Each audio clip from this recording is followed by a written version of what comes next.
Oh no!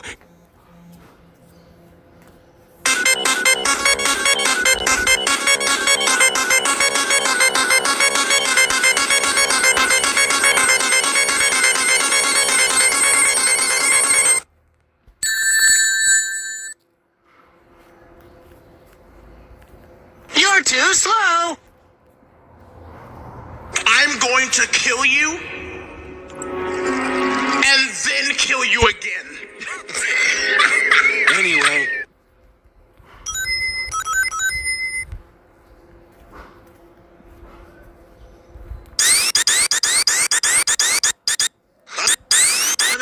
Sonic boom! Sonic boom!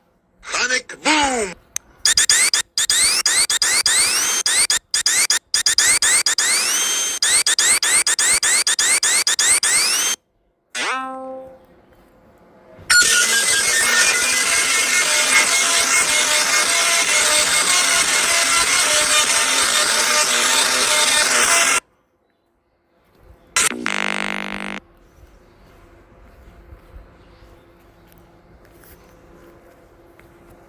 I come to make an announcement. Shadow the Hedgehog's a bitch-ass motherfucker.